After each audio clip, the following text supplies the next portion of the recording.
Hola, buenas tardes. Egunon Arratsaldeon. Hallo, guten Tag.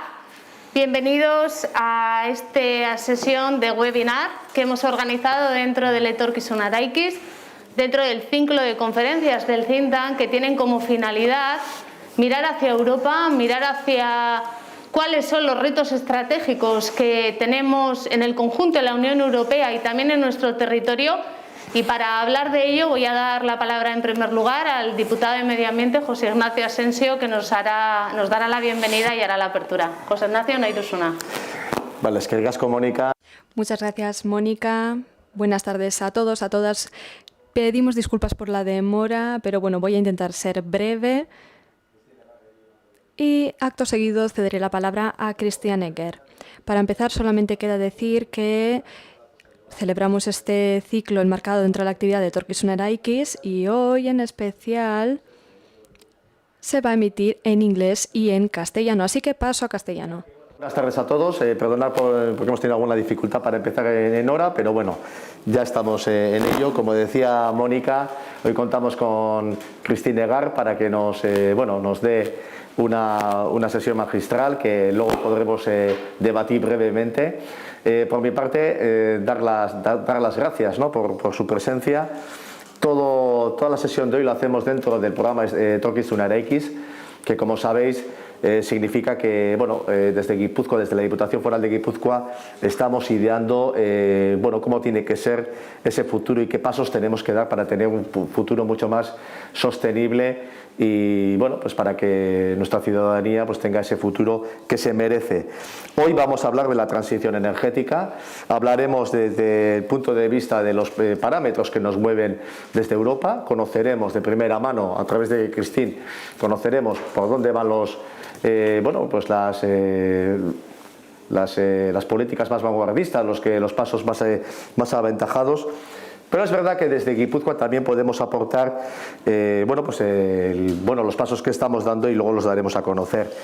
Yo no voy a entretenerme mucho más, solamente hacer un comentario sobre Christine, para los que no la conozcáis a estas alturas. Christine es experta en eficiencia energética en edificios, calefacción solar y biomasa, y también es la promoción de producción y uso sostenible de la energía, vicepresidenta de FEDARENE, que es la Federación Europea de Agencias y Regiones para la Energía y el Medio Ambiente, y subdirectora de la Agencia Energética de Alta Austria, y directora de, esto no sé si lo voy a pronunciar bien, Ecoenergy Cluster, una red de más de 160 empresas activas en energías renovables y eficiencia energética. Yo, sin más, le voy a dar la palabra a ella y luego tendremos ocasión de charlar. Christine, cuando quieras. Thank you very much. Muchísimas gracias. Buenas tardes a todos. Es un placer para mí estar aquí en este evento tan importante que contribuye a este debate acerca de cómo construir el futuro.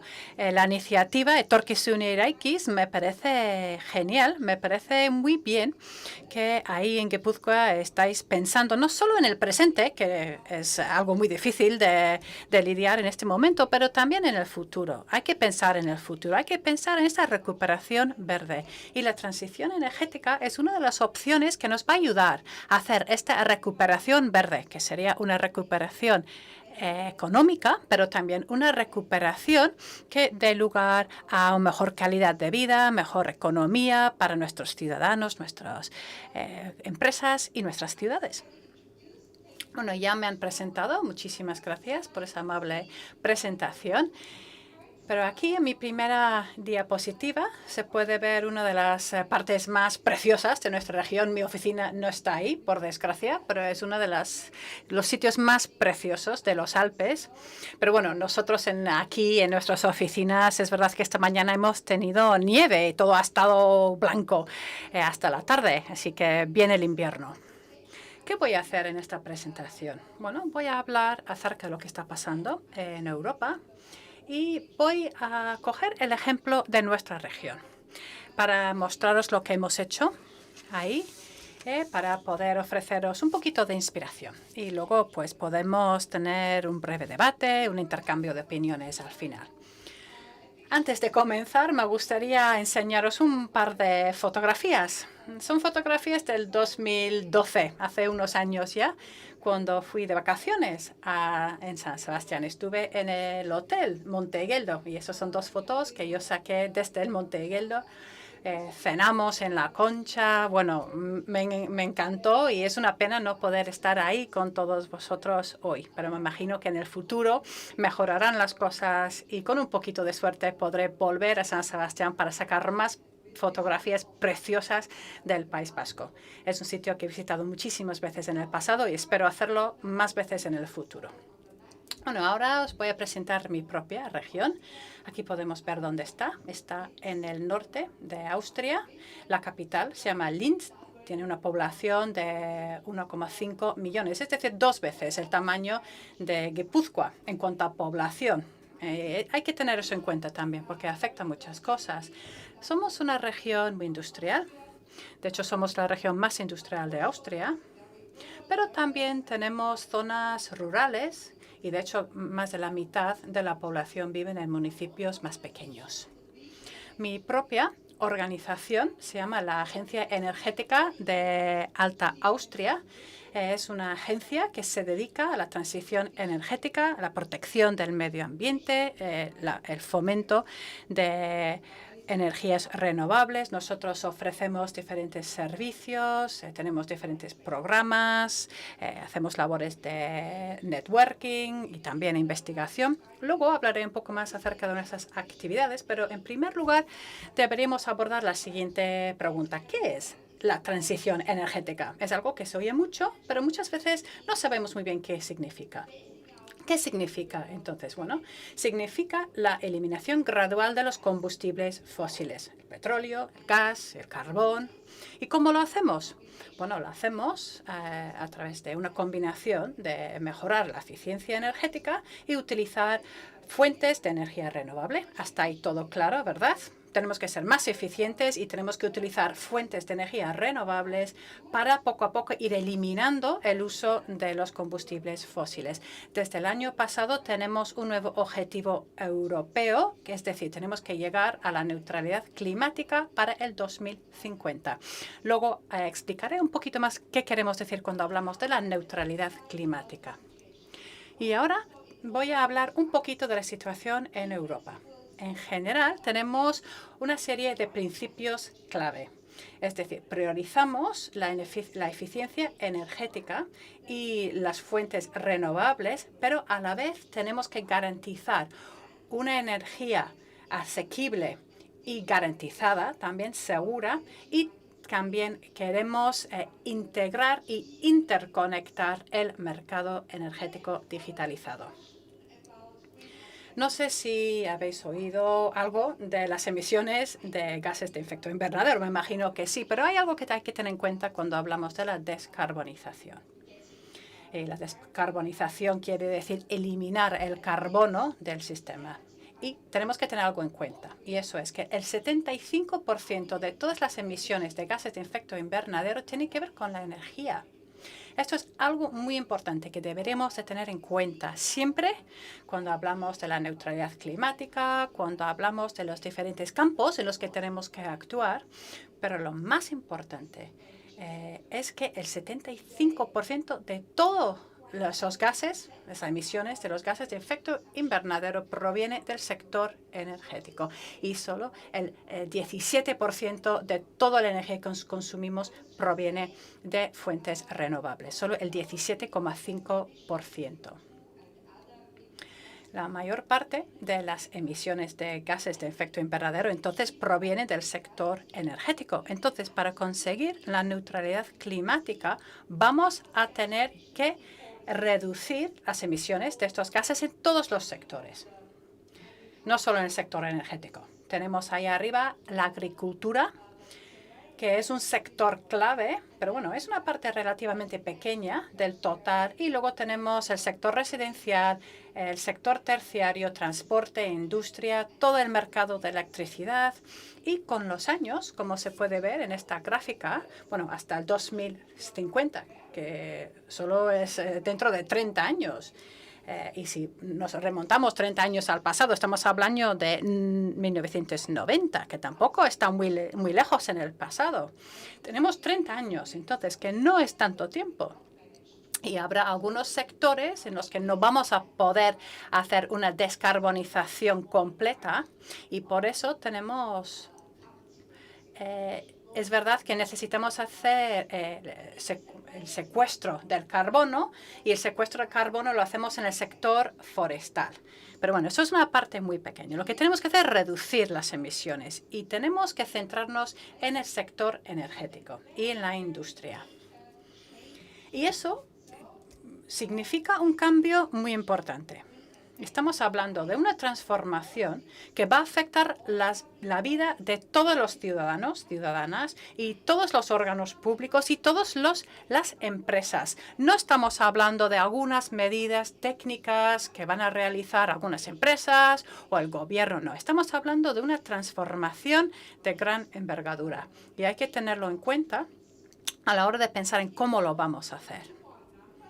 Bueno, a unas cifras más para ayudaros a organizar vuestros pensamientos. Aquí podemos ver las emisiones totales de gases de efecto invernadero.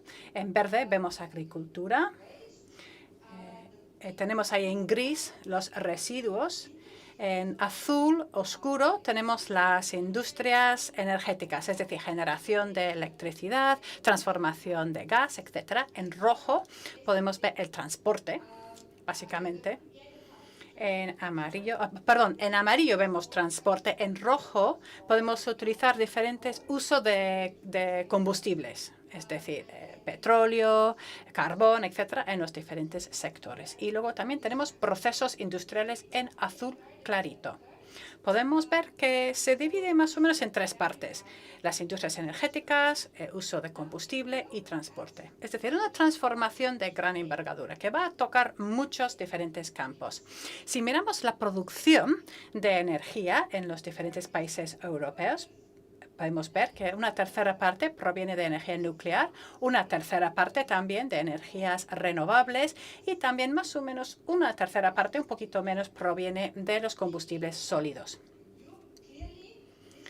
Claramente, esta imagen varía mucho entre los diferentes países europeos, y en un momento vamos a ver un poco esa comparativa entre los países europeos en cuanto a la producción de energía. Pero antes de ver esa diapositiva, esta gráfica, vamos a ver aquí las tendencias en las energías renovables. ¿Y qué quiero decir cuando hablo de fuentes de energía renovable? Estoy hablando de energía eólica, solar, hidroelectricidad, energía que se genera a partir de biocombustibles, biogás, etc. Esas son las fuentes más importantes de energía renovable. Y podemos ver que en diferentes sectores ha habido diferentes tendencias. En general, el uso de renovables ha subido, pero en el sector transporte no hemos conseguido tanto. En la calefacción y el enfriamiento sí que hemos hecho algo más, pero ahí vemos la tendencia más esperanzadora en la generación de electricidad. Pero como he dicho antes, la situación varía mucho entre los diferentes estados de la Unión Europea. Aquí podemos ver una comparativa entre los diferentes países. Aquí estamos hablando de la energía bruta que se produce, que se genera, y podemos ver que los países nórdicos como Suecia, Finlandia, etcétera, que tienen las cifras más altas, y vamos bajando, y España está más o menos en la mitad. ¿Y qué significan estas líneas horizontales negras? Bueno, hace 10 años, en el 2010, los países europeos se establecieron diferentes objetivos para la producción de energía renovable para el 2020. Se fijaron unos objetivos para el 2020. Y esto es lo que podemos ver. Esos objetivos están representados por las barras negras. Y como podemos ver, algunos países sí que cumplieron con estos objetivos y otros no. Y otros incluso los han superado. Es verdad que algunos países se fijaron objetivos más ambiciosos y no todos los países partieron del mismo nivel, de la misma situación. Es decir, hay algunos países que tienen una larga tradición de utilizar renovables, con lo cual partieron de una situación bastante más ventajosa. Y claro, el uso de esta energía tampoco se distribuye de forma equilibrada. Hay algunos países que tienen unos recursos importantes en energía eólica. En mi país, por ejemplo, tenemos buenos recursos para la bioenergía. Depende un poco, entonces, de los recursos disponibles en el país, pero también depende de las políticas fijadas y establecidas por parte del gobierno. Obviamente, lo que no podemos producir nosotros tenemos que importar de otros lugares. Y como Unión Europea, nosotros importamos combustibles fósiles de diferentes partes del mundo. Y aquí podemos ver las importaciones de petróleo.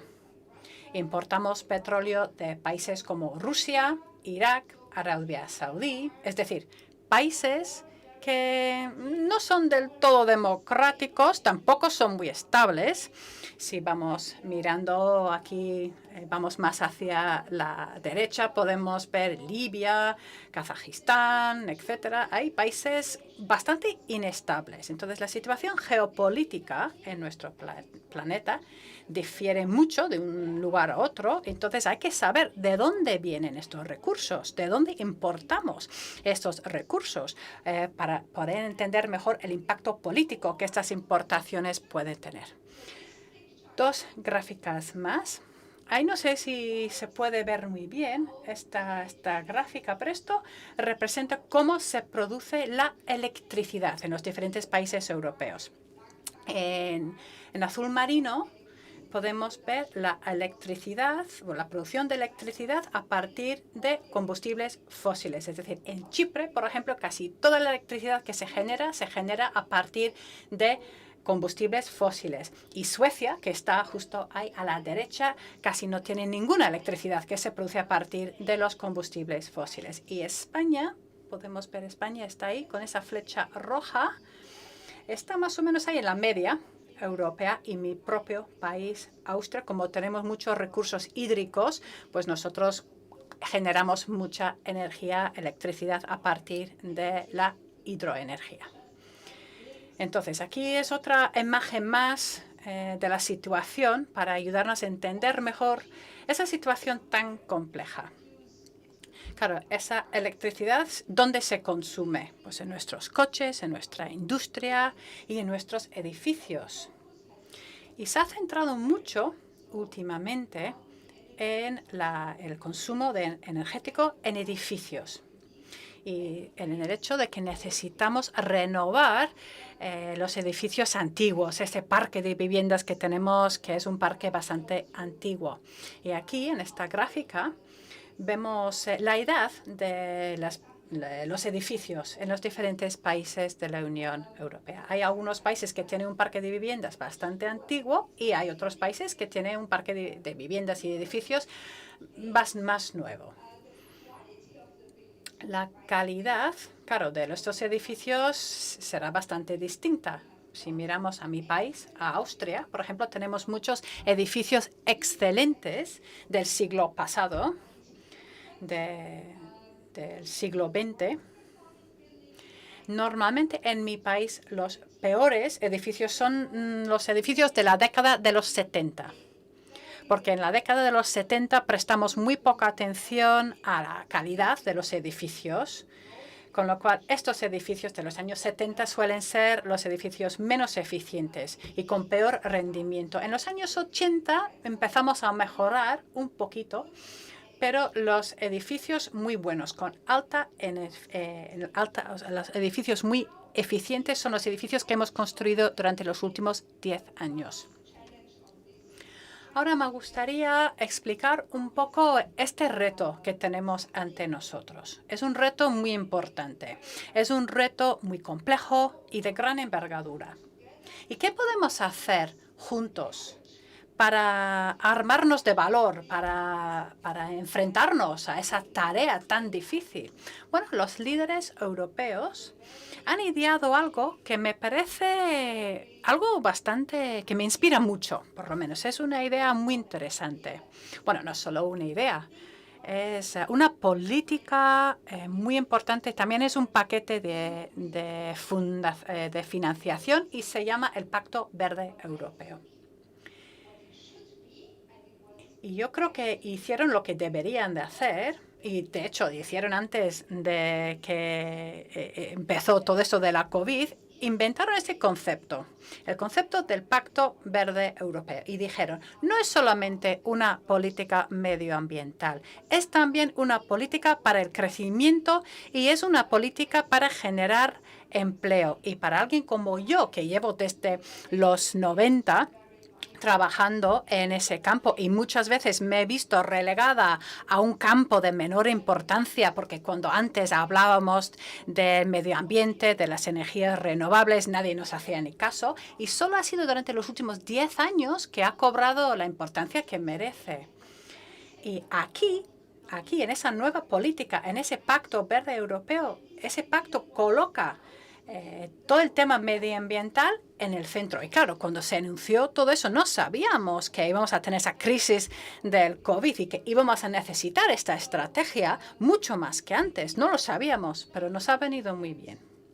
Ese pacto verde, tiene muchas políticas, muchos detalles. No tengo tiempo de entrar en detalle en todos ellos, pero básicamente se trata de la adaptación climática. Se trata de cambiar nuestro paisaje energético. Se trata de cambiar nuestra industria, nuestros edificios. Y también tenemos los aspectos que no tienen nada que ver con la energía, que está en la parte derecha de este diagrama, que tiene que ver con tener un entorno libre de sustancias tóxicas, libre de contaminación, la movilidad, el sistema alimentario, etc. Y luego hay dos principios subyacentes, que es la financiación, porque claro, todo esto va a requerir muchísimo dinero y tenemos que pensar en dónde va a venir este dinero, esta financiación. Y luego tenemos otro principio subyacente que dice que no vamos a dejar a nadie atrás. Es decir, no es cuestión de que los países ricos hacen toda esa transición y otros países se quedan atrás. No, no vamos a dejar a nadie atrás. Va a ser una transición justa. Entonces, mirando esta transformación tan importante, es lógico hacernos la siguiente pregunta. Nosotros, como territorio pequeño, como región pequeña, ¿qué podemos hacer nosotros para colocar esta transición energética en el centro de nuestras políticas de crecimiento, de empleo, etcétera? Y para mí, la pregunta importante es cómo podemos coger ese reto y convertirlo en una oportunidad, porque solo si lo vemos como una oportunidad vamos a poder incluir a todos y hacer partícipes a todos. Y yo creo que sí podemos convertirlo en oportunidad si conseguimos una imagen muy clara, una idea muy clara sobre el por qué. ¿Por qué deberíamos hacer todo esto? ¿Por qué? Bueno, ¿por qué? Porque la transición energética va a crear nuevos empleos, inversiones locales, nos ayuda a nosotros como economistas, nos ayuda a nuestras empresas a ser más competitivas, nos va a ayudar a tener una infraestructura más moderna y también nos va a permitir empoderar y hacer partícipes a los ciudadanos y las ciudadanas. Y, claro, también nos ayuda a proteger el clima y el medio ambiente. Pero, claro, tenemos que tener en cuenta toda la imagen, la fotografía entera. Y nos guste o no, hay muchísimas personas que están más interesadas en la creación de empleos y la infraestructura moderna, mucho más que la protección del clima o del medio ambiente. Con lo cual, todas las razones son válidas, son buenas, pero también hay otras razones y no tenemos que centrarnos en solo una de estas razones. Tenemos que tener en cuenta todas y cuando hagamos eso vamos a poder conseguir esa neutralidad climática, que es nuestro objetivo. Bueno, ahora voy a hablar acerca de lo que hemos estado haciendo en mi región durante los últimos 10 años para seguir adelante y ir hacia esa transformación. Tenemos una población de 1,5 millones de personas. Somos una región muy industrial y dijimos, queremos ser competitivos y queremos tener buena calidad de vida. He visto que uno de los lemas de Etorkizuna Eraikiz es el bienestar y la democracia futura. Nosotros también nos centramos en el bienestar, lo llamamos calidad de vida, pero es un objetivo. Sabemos que tenemos que cambiar la manera en que construimos los edificios y fabricamos los productos y transportamos los bienes. También queremos que nuestros órganos públicos y nuestros ciudadanos estén involucrados en todo esto, se impliquen en todo esto. ¿Dónde estamos entonces ahora? Bueno, hemos progresado mucho en el campo de las energías renovables y el desarrollo del mercado. Hemos desarrollado bastante el mercado. El 70% de la electricidad proviene de renovables. Casi el 60% de la calefacción de espacios también proviene de las energías renovables. La mitad de estas energías renovables son biomasa limpia. Es decir, utilizamos la hidroenergía y otras renovables. No tenemos muchos recursos eólicos y también es una región densamente poblada. Tenemos un programa bastante ambicioso que tiene que ver con la energía solar, pero nuestro potencial solar no es tan importante como en otras zonas de Europa porque no hace tanto sol. En los últimos 10 años hemos conseguido reducir las emisiones de gases de efecto invernadero que provienen de los edificios en más del 30%. Y esto es un mensaje clave, yo creo. El 50% de este 30% es gracias a la eficiencia energética. Es decir, se debe al hecho de que hemos renovado los edificios existentes. Y la otra mitad se debe al hecho de que hemos ido gradualmente reduciendo la presencia de combustibles fósiles en la calefacción de los edificios. Bueno, voy a seguir hablando de nuestro país, porque claro, la transición energética es mucho más que solamente proteger el medio ambiente. Tiene mucho más. En nuestra región, todos los años se invierten 2,3 mil millones de euros en este campo todos los años. Entonces, en Guipúzcoa tenéis un poco la mitad de la población, con lo cual no sé si las inversiones son más o menos la mitad. Mil millones de euros se invierten en ese campo de forma anual. Quizás sí, no lo sé. Una tercera parte de estas inversiones de 2,3 mil millones de euros van a parar en la energía en edificios, o un 40% en energía renovable y el 30% en la energía industrial y la eficiencia de esta energía. Es decir, claramente este campo es un motor del empleo y atrae muchísima inversión. Es verdad que este año ha sido difícil, pero las inversiones en la transición energética se han mantenido y se ha realizado muchísima inversión, sobre todo en los edificios residenciales. ¿Cómo lo hacemos? Bueno, nosotros tenemos una política que yo llamo una mezcla de la zanahoria, el palo y una pandereta. ¿Qué son las zanahorias? Bueno, las zanahorias son los incentivos fiscales, la financiación en forma de diferentes programas. Los palos son los instrumentos, los mecanismos normativos. Nosotros somos un país federal, con lo cual nosotros, como región, podemos promulgar leyes acerca de diferentes temas, por ejemplo, la eficiencia energética en los edificios. Y luego tenemos el tercer pilar, que es la pandereta, la megafonía, el altavoz, es decir, la concienciación de la población, la formación, todo aquello que cambie la mente de las personas. Porque si no conoces la existencia de algo, pues no lo vas a hacer. Y si no entiendes, si no tienes las destrezas para hacerlo, tampoco lo vas a hacer. Entonces, esos son los 3 pilares fundamentales de nuestra política regional de energía. Zanahorias, palos y panderetas. Y lo que es importante aquí es la transformación a lo largo de toda la cadena de valor. Porque no ayuda en nada tener, digamos, una ventana muy eficiente. Vale, muy bien, en un edificio, una ventana muy eficiente. Pero claro, para colocar esa ventana y mantenerla necesitamos diferentes destrezas por parte de diferentes gremios y diferentes profesionales. Y si no tenemos estas destrezas y no ese conocimiento, no vamos a poder mantener o instalar bien estas ventanas. O si tenemos una bomba de calor buenísima, que utiliza una tecnología que nadie conoce, pues no va a funcionar. Es decir, todo eso tiene que ocurrir a lo largo de toda la cadena de valor. Y también los usuarios se tienen que implicar y la fabricación de todos estos bienes también tiene que cambiar. Esto es muy importante para mí, es importante yo creo que para la transición energética. Como he dicho antes, la transición energética es una oportunidad empresarial. Y necesitamos empresas.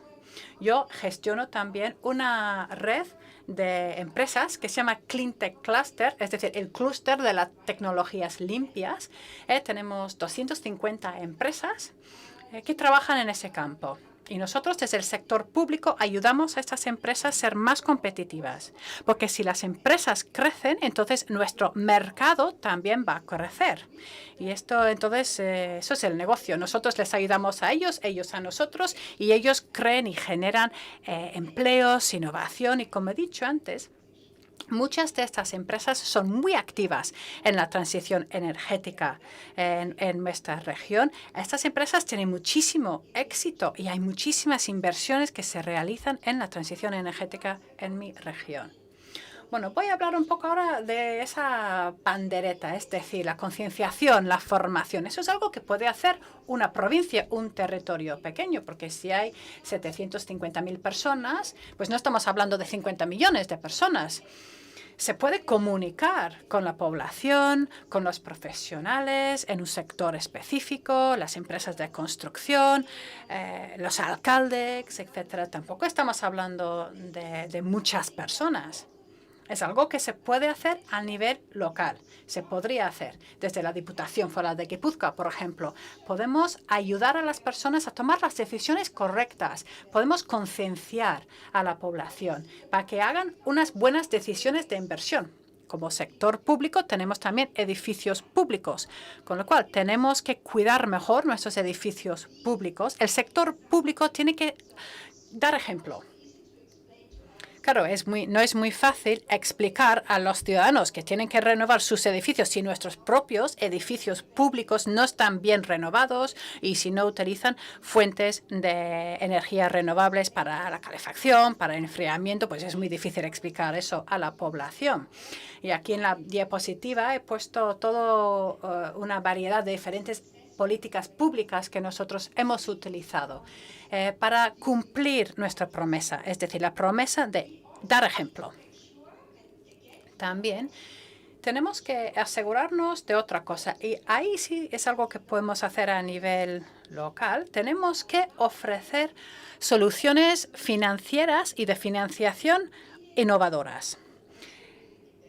A veces es el propietario que tiene que que tiene que invertir en renovar el edificio, pero no es la única opción hoy en día. Tenemos diferentes modelos que existen, pero todos esos modelos tienen sus problemas, tienen sus retos y es difícil muchas veces poner esos modelos en marcha. Muchas veces las empresas no quieren ofrecer estos modelos, los consumidores no conocen estos modelos. Podemos tener algo que nosotros en inglés llamamos EPC, que es la contratación por rendimiento energético. A veces eso no es una solución muy buena para el sector privado, Pero nosotros hemos ido desarrollando este mercado, ofreciendo diferentes servicios para ofrecer estos mecanismos innovadores de financiación en el mercado. Y os he traído 3 ejemplos para daros una idea general de qué estamos haciendo en este campo. De esos diferentes proyectos EPC, proyectos de contratación por rendimiento energético, donde tenemos UNESCO, una empresa de servicios energéticos que hace una inversión y luego recibe un retorno gracias a los ahorros que se consiguen. Tenemos, por ejemplo, un ejemplo de alumbrado público. Hoy en día, el alumbrado público debería basarse en la tecnología LED. Y claro, si un órgano público no tiene suficientes fondos para cambiar todas las bombillas en el alumbrado público, pues podría utilizar este mecanismo de inversión. Y eso es lo que podemos ver aquí. La mitad de la financiación se financió a través de los ahorros. Y luego también tenemos otros 2 ejemplos donde toda la inversión se financió gracias al ahorro que se consiguió gracias al cambio que se realizó. El petróleo o el fuel oil que se utiliza para la calefacción es algo bastante arraigado en mi país y hemos decidido intentar reducir el uso de este tipo de combustible. Claro, genera muchísimo CO2 y de hecho es el responsable de casi la mitad de nuestras emisiones de CO2, con lo cual tenemos todo un portafolio de diferentes medidas para intentar reducir las emisiones de la calefacción. El año que viene ya no se puede comprar una caldera que utiliza fuel oil o que utiliza algo que se base en el petróleo. Ya no se puede comprar nuevas calderas de este tipo. Se tienen que reemplazar por otros mecanismos. Y a la vez estamos apoyando al sector, a las empresas, porque las empresas en el sector también tienen que pasar por esta transición. Y tenemos esa mezcla de la zanahoria, del palo y la pandereta. Ofrecemos subvenciones, tenemos algunas medidas legales y también realizamos o organizamos diferentes programas de I+D, porque no todas las soluciones se han desarrollado. Y tenemos una variedad de diferentes mecanismos, instrumentos que pretenden demostrar que esta transformación es posible. Y no solo es posible, sino también va a hacer que la empresa sea más competitiva que antes, gracias a esa transición energética. Y luego el último ejemplo que os quería mostrar tiene que ver con estas comunidades de energía renovable. Nosotros le llamamos las RECs. Es un nuevo mecanismo que se ha desarrollado gracias a la directiva sobre energías renovables. Y dentro de estas comunidades, los miembros van a poder compartir electricidad renovable dentro de su comunidad y venderla también fuera de su comunidad sin la intervención de ninguna compañía eléctrica. En el pasado había algunas limitaciones legales a ese modelo, pero ahora tenemos la nueva directiva que va a posibilitar esta opción en muchos países. Se está desarrollando el marco legal en muchos países y entiendo que en España existen muchos de los elementos necesarios para estas comunidades que ya existen.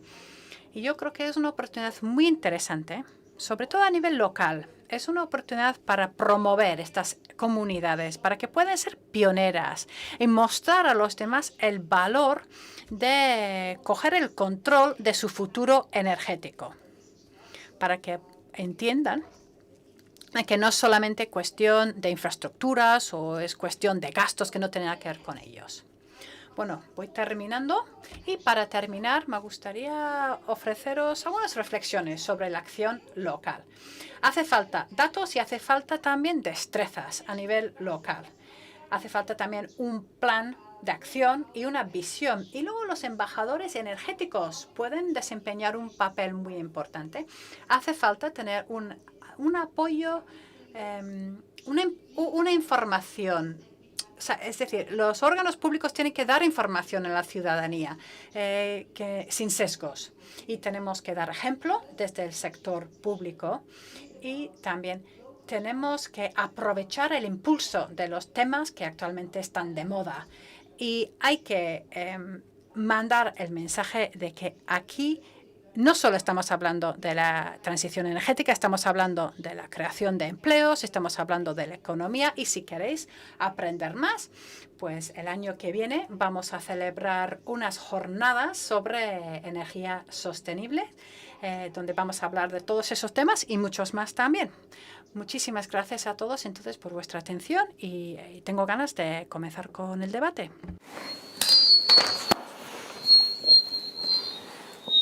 Muchas gracias, Cristian.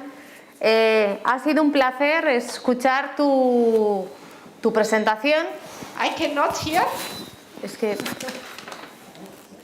si no, un micrófono de mano, Leire, que me den, porque creo que esto no está funcionando bien. Yeah, now, yes. ¿Yes? Sí. Ok. Sorry, Sí. it was too abrupt. ¿Me oyes bien? ¿Sí? Se acopla, no sé. Se acopla. Vale.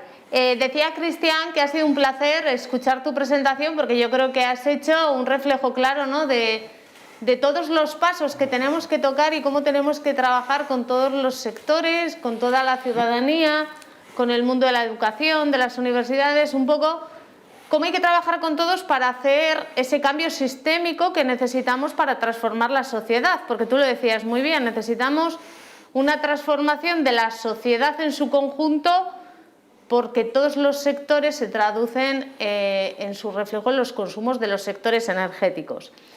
Con lo cual no podemos estar más de acuerdo en que es necesario acelerar esa transición.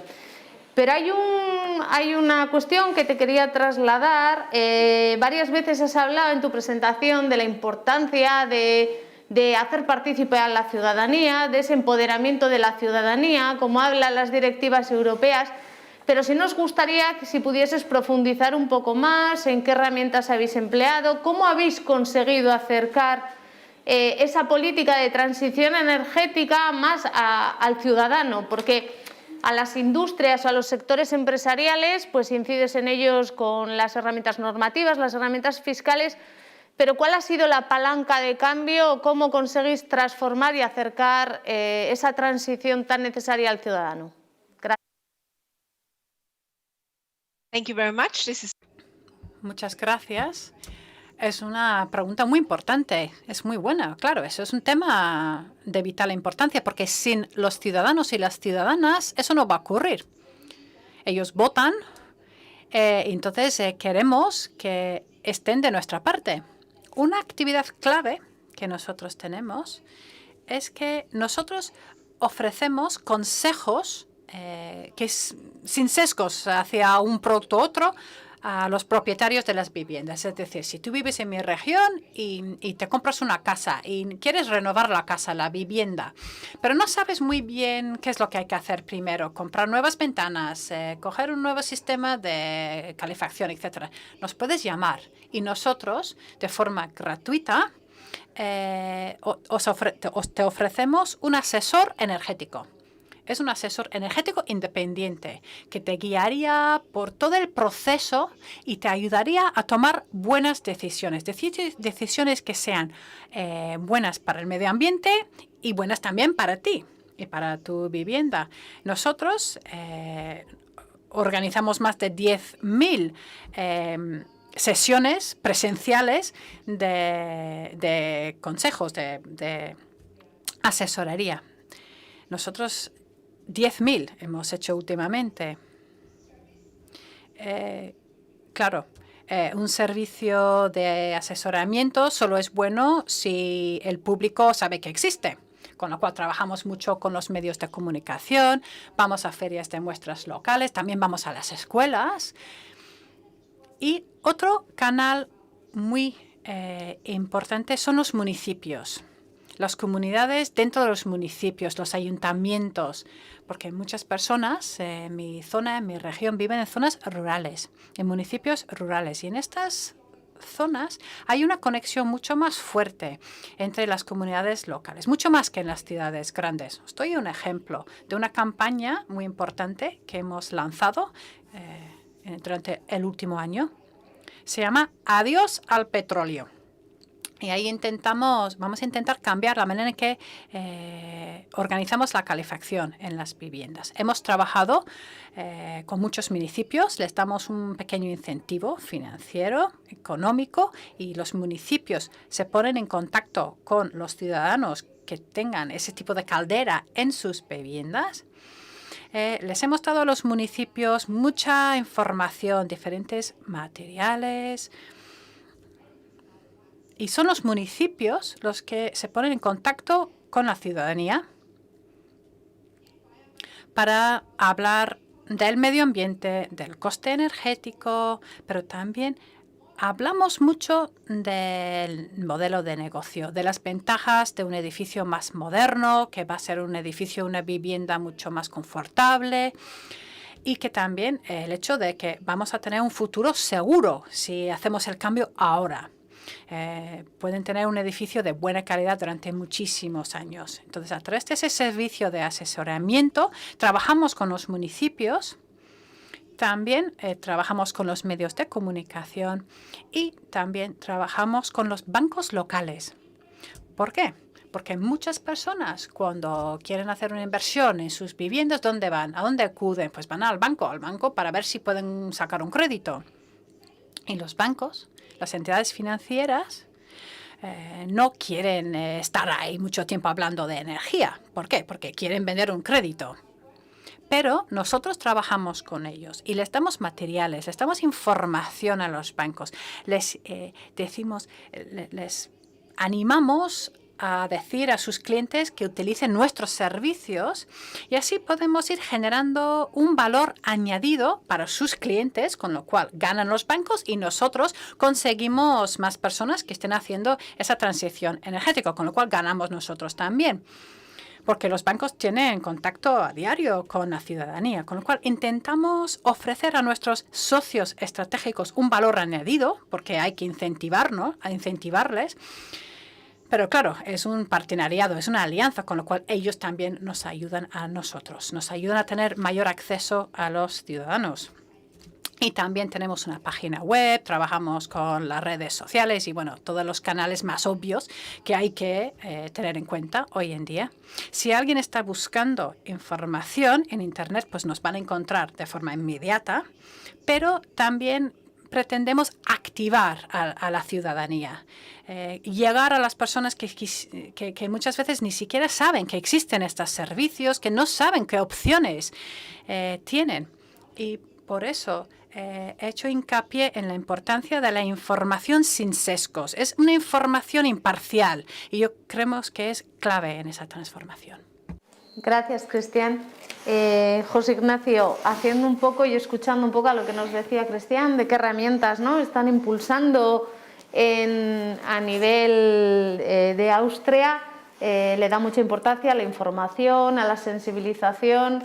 A nivel de Guipúzcoa, ¿cómo se viene trabajando en esta materia en los últimos años? ¿Cómo se viene haciendo? Sí, yo creo que Cristina ha hecho bastantes... bueno, la verdad es que ha sido una exposición formidable y la verdad es que formidable en todos los sentidos, por lo buena que ha sido y también por la amplitud de la exposición, y yo creo que has dejado pocas cosas sin tocar, ¿no? Pero centrándome en la pregunta, creo que sirve muy bien lo que decía ella del palo y la zanahoria y la pandereta, ¿no? Y quizás esta parte sea la parte de la pandereta, ¿no?, la de la formación, la información y el compartir con la ciudadanía primero los conocimientos y un conocimiento práctico para que ellos puedan tomar decisiones. Tú lo has tocado todo, ¿no? Y la verdad es que en Guipúzcoa, en ese sentido, bueno, lanzamos ya hace unos años el programa Guipúzcoa Argitu, que se ha ido elaborando y se ha ido complementando continuamente. Son talleres que se hacen... bueno, hasta ahora se hacían presencialmente, ahora no nos queda más remedio que hacerlo online, pero donde articulábamos eso que tú decías, ¿no?, que el ciudadano tenga conocimiento, que sepa si está contratando adecuadamente o no la energía, etcétera, etcétera, ¿no? llevamos hechos muchísimos talleres y ha pasado muchísimos ciudadanos, ¿no? A veces esa relación, y tú lo comentabas, ¿no? En una población de 720.000 habitantes que tiene Guipúzcoa, hombre, llegar a todos va a ser difícil. Pero es verdad que llevamos ya 4 años pues, haciendo talleres y son prácticamente servicio individualizado, ¿no? Que es un poco lo último que estaba diciendo Cristín. Bueno, Guipúzcoa Argito es uno de los grandes programas que van a perdurar en el tiempo y la verdad es que ha pasado muchísima gente por esos talleres donde tienen conocimiento exhaustivo de cómo acceder a la energía renovable, si puede haber autoconsumo o no y cómo pueden hacerse merecedores de esos servicios, la generación distribuida. Al mismo tiempo, bueno, pues oye, cómo mejorar la eficiencia, y es verdad, nosotros también como territorio hemos mejorado mucho la eficiencia energética si comparamos la última década, pero es verdad que tenemos un reto por delante, que es las energías renovables, ¿no? Cómo aplicar las energías renovables y sobre todo a la ciudadanía. Comentabas el poco o mucho sol que tenéis en Austria. Hombre, pues Guipúzcoa igual algo más tenemos, pero es verdad que la implantación de energía solar, por ejemplo, en el territorio y en el hogar es escasa, y ahí vamos a hacer un especial hincapié y tenemos que hacer un impulso formidable. Y lo mismo pasa con la industria, ¿no? Es verdad que para determinadas actividades va a ser difícil hacer una transformación del 100%, pero es verdad que tú lo explicabas perfectamente cómo hay que ir dando pasos en el mix energético, ¿no? Entre lo óptimo y la nada, pues hombre, pues hay distintas soluciones y tenemos que dar pasos ahí, ¿no? En ese ámbito de mejora en el mix energético, implementando cada vez más la energía renovable, y seguramente será más fácil, lo digo entre comillas todo, en el hogar, que seguramente la automoción, pero tendremos que ir dando pasos, y todo eso se ha visto en Austria, ¿no? Como la movilidad, pues seguramente tiene menos implantación, pero en otros ámbitos tenéis una implantación muchísimo mayor. Bueno, me estoy enrollando demasiado, pero es verdad que hay que compaginar todas estas cosas, ¿no? Es decir, hay que compaginar la información, la formación, evidentemente hay que dar ese servicio individualizado a la ciudadanía, que vosotros lo tenéis a través de expertos independientes, nosotros a través de las agencias comarcales hemos hecho unos planes energéticos que yo creo que están dando resultados importantes. Es verdad que es un goteo, que no son espectaculares seguramente las transformaciones en un periodo corto, pero cuando se ve con perspectiva de una década se ve la transformación que se está produciendo, ¿no? Y a veces no somos conscientes de ello, pero es verdad que tenemos retos importantes por delante. Y luego, evidentemente, todas las normativas son importantes, y en este caso la Diputación en estos momentos está inmerso en el desarrollo del decreto de sostenibilidad energética, que va a afectar al territorio y sobre todo a las administraciones públicas, Diputación, ayuntamientos, y en ese sentido en los próximos meses, seguramente en mayo, tendremos aprobado toda una planificación que esperemos que dé unos frutos importantes. Perdón por la extensión, ¿eh? Nada, gracias, José Ignacio. Como veo que nos quedan 5 o 10 minutos, que es lo que hemos tardado en empezar, sí me gustaría lanzaros una última pregunta a los dos. En primer lugar a Cristian, pero va a ser la misma pregunta que luego me gustaría que respondieses, José Ignacio.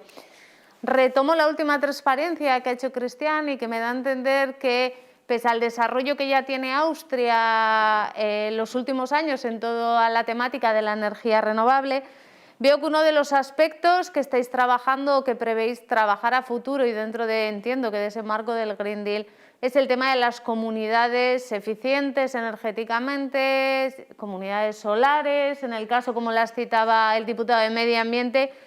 Creo que los dos, tanto Austria como Guipúzcoa, se ha detectado claramente que el trabajar en esa producción de energía eléctrica basada en el consumo, en el autoconsumo, en la cercanía, puede ser desde luego un nuevo nicho de mercado, un nuevo nicho de creación de riqueza y de creación de empleo, ¿no? Como bien lo señalaba Cristian.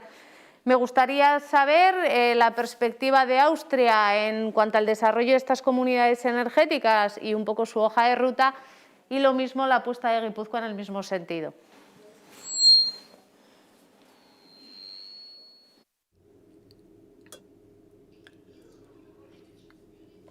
Bueno, estas comunidades de energía renovable las vemos como el siguiente gran paso en la transición energética.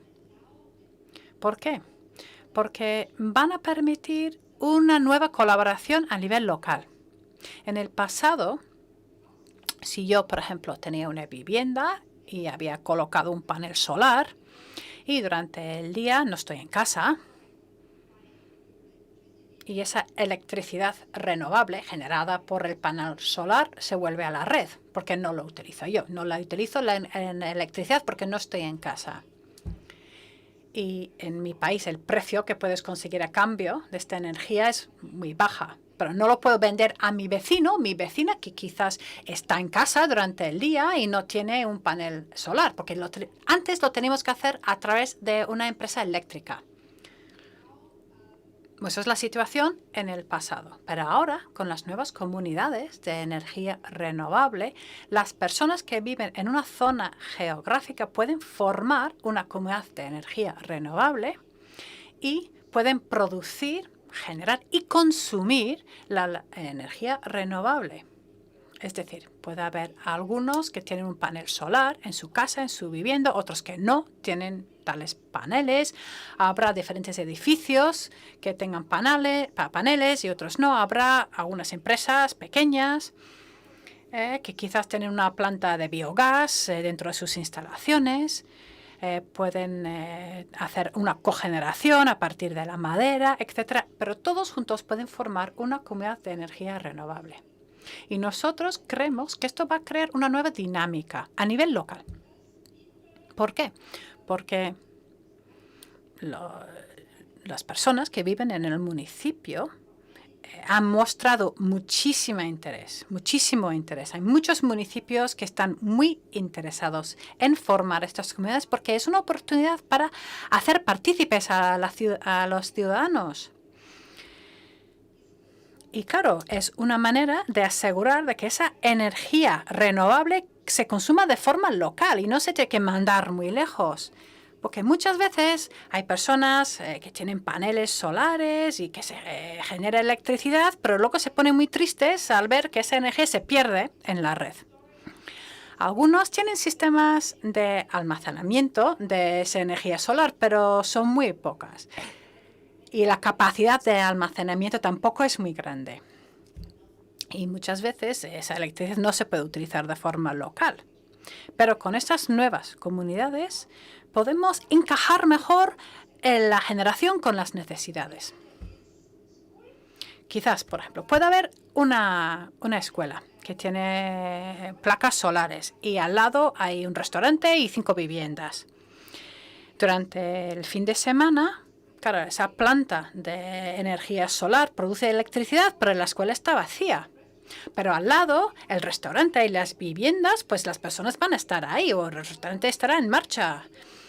Y su consumo energético será mucho más alto que durante la semana porque todos están en casa. Y en una comunidad, esas personas pueden consumir la electricidad consumida por los paneles solares que están en el tejado de la escuela. Y durante el día, cuando las personas quizás que tengan viviendas con paneles, placas solares, pues no están en casa, pues algún edificio público puede utilizar la electricidad generada. Es decir, podemos construir nuevos ecosistemas de autoconsumo. Y eso me parece a mí una posibilidad muy emocionante. Es importante ver cuáles van a ser los requisitos legales específicos. Un compañero español me ha dicho que gran parte de este marco legal ya está ahí, ya existe, pero yo creo que es importante entender los detalles para poder planificar bien una estrategia, que es lo que hemos estado haciendo nosotros para empoderar todos los municipios posibles y gran número de ciudadanos y empresas para que puedan formar estas comunidades de energía renovable, porque luego van a sentir que les pertenece a ellos. Y eso será bueno para la transición energética y también será algo muy positivo para fomentar este espíritu de colaboración dentro de la comunidad. Gracias. Gracias, Cristian. José Ignacio, ¿la misma reflexión? Sí, yo creo que lo ha dicho todo ella, ¿no?